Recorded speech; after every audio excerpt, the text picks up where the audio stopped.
Welcome everybody to the Captain Spot. I'm your host Justin Freeman. 6 foot 1 inches, 275 pounds of fantasy knowledge.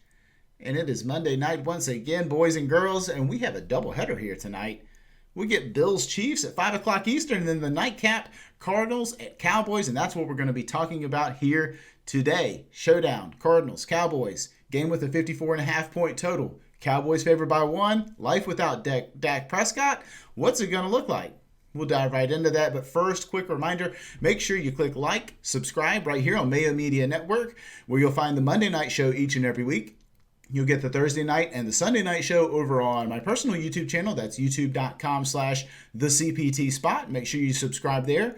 Or if podcasts are more your speed, you can get the Captain Spot YouTube podcast feed, wherever you're getting your podcasts. So click subscribe there. Really appreciate all the support, guys. Without further ado, let's talk Cardinals at Cowboys. Again, we're talking a high total game, but we're trying to figure out what this Dallas offense could look like without Dak Prescott. That's obviously the key injury on this slate. There aren't a ton of other injuries.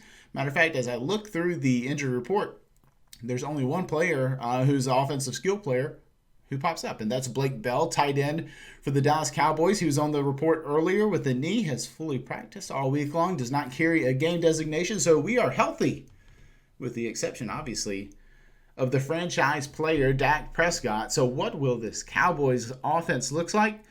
Vegas still seems encouraged, I would say, given the line of this game. Cowboys favored by 1 point against this Cardinals offense. The total is still out there, 54.5 points. We're not predicting some major cliff dive, I think, here for the Cowboys side. So what will that offense look like?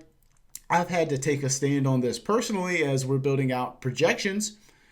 And to me, I think we can project about 6 fewer plays per game for this Dallas offense. This Dallas offense was just torching the rest of the league in terms of pace and production. And I mean, they're just out there a ton.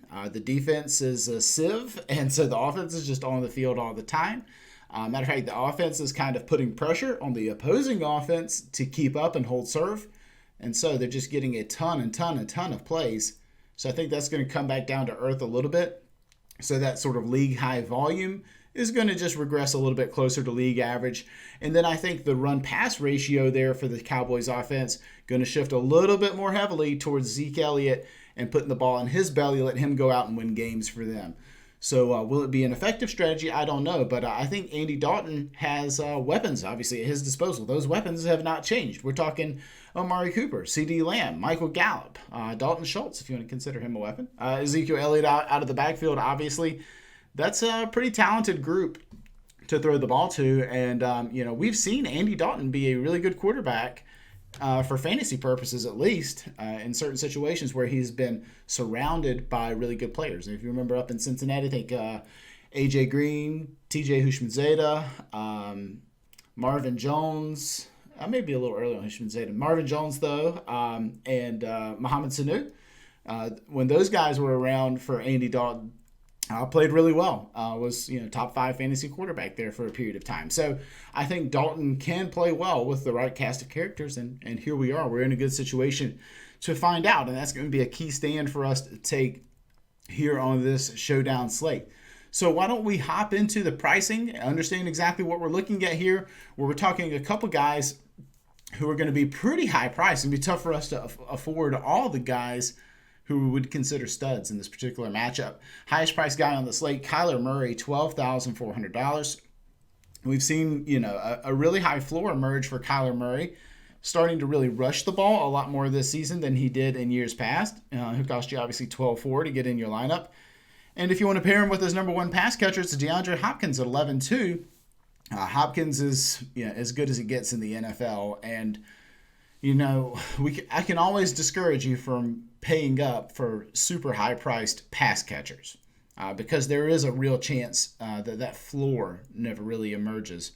But a guy like Hopkins, his target volume is still so high. I think there's a really good chance that he pays off still.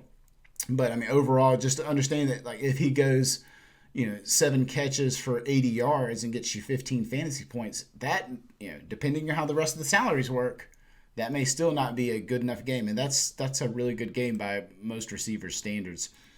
For sure. And then if we're looking at the rest of the rotation there in the passing game for Arizona, there's a really strictly defined 3 wide receiver set there. It's Hopkins, it's Christian Kirk, it's Larry Fitzgerald. People want it to not be Larry Fitzgerald so bad that they forget Larry Fitzgerald's averaging 83% of the team's snaps for the year. He's not going anywhere, guys, unless he just like breaks an ankle in the middle of the game, and I hope he doesn't. Big Larry Fitzgerald fan. Andy Isabella isn't getting on the field. I mean, Andy Isabella's averaging 30% of the team's snaps compared to 80%, 83% for Larry Fitzgerald. So, hedge accordingly. I don't think you're going to see Andy Isabella out there a ton. I don't think you're going to see Trent Sherfield. Don't think you're going to see Keyshawn Johnson. They've got a true 3-wide set. Now, could Andy Isabella on his 8% of projected targets or so turn one of those into an 80-yard touchdown bomb? Absolutely. So I think you want to have a little bit of exposure to allowing that possibility in your lineup. But overall, let's just hedge expectations. And I don't know that this means necessarily that we're considering Larry Fitzgerald some great option, but at 4,800, we'll certainly be talking about him as a potential. At the tight end position for Arizona, this is really interesting because there has been a changing of the guard there. And it's been underway for about 3 weeks now. And Dan Arnold is out. Darrell Daniels is in. See, it's so off the radar, I don't even know his freaking name. Darrell Daniels, now averaging, now up to 67% of the team's snaps last week. We saw Dan Arnold held targetless in week 5. So Darrell Daniels officially taking over as the tight end 1 in this offense. So make sure that you are considering him. He's priced at $1,800. That's perfectly fine pricing for Darrell Daniels. When we're talking about tight ends, we're obviously looking for them to pay off in the end zone. And at $1,800, he's going to make a lot of other things a lot easier for you. So he's going to be one of our favorite cheap guys to zero in on for sure.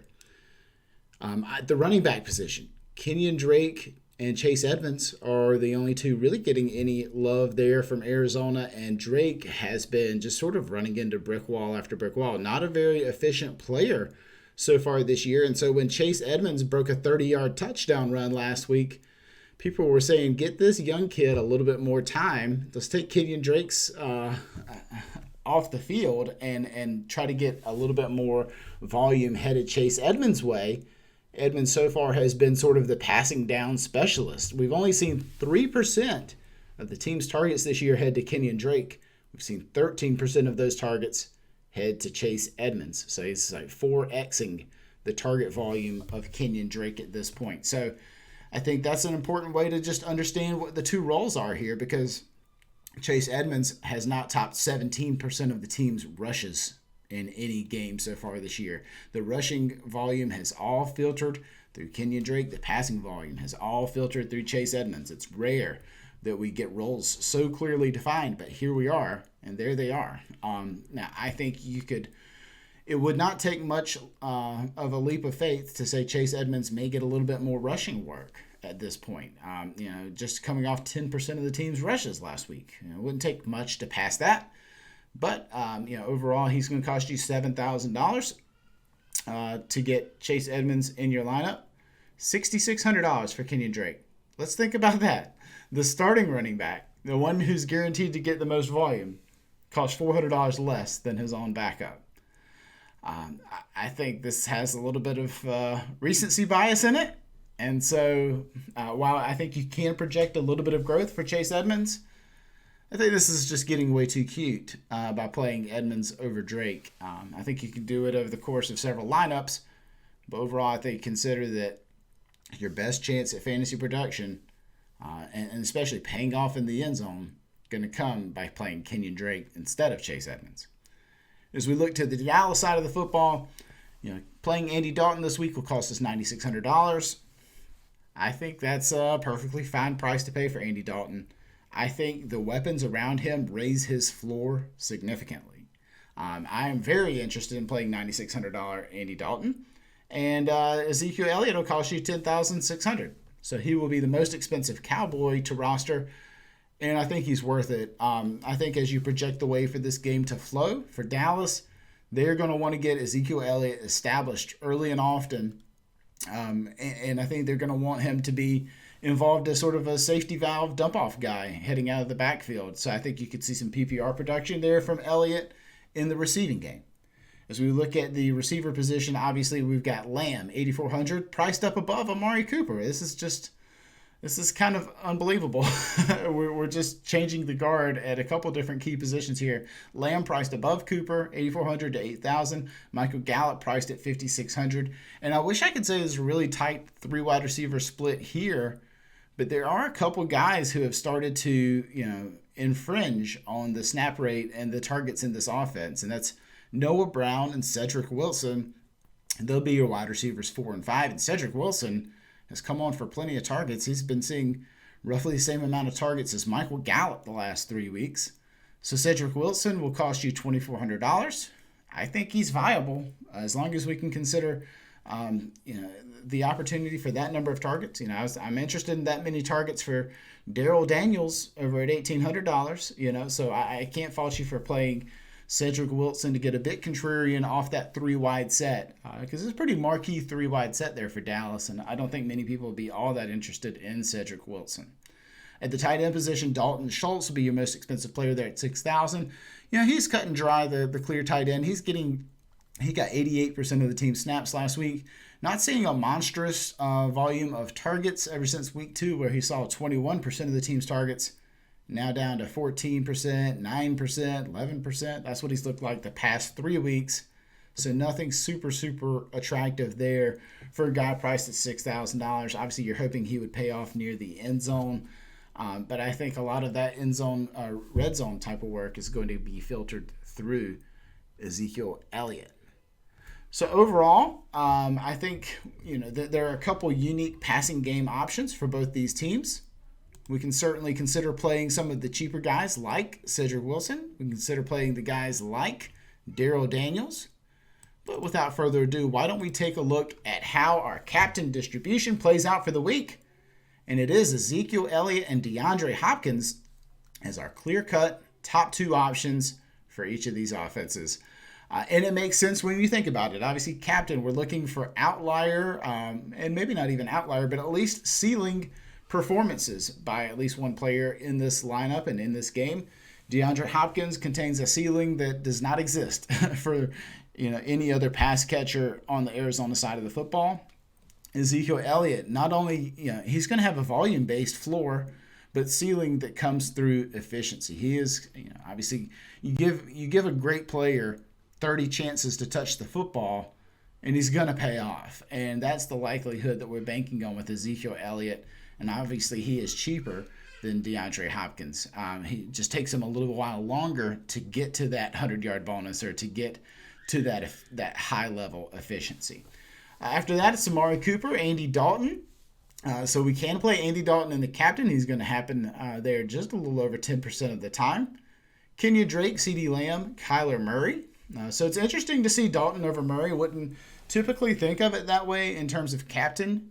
But the pricing difference is so big between Murray and Dalton that's why it makes sense that way. Dalton captain allows you to fit in a lot more studly combinations.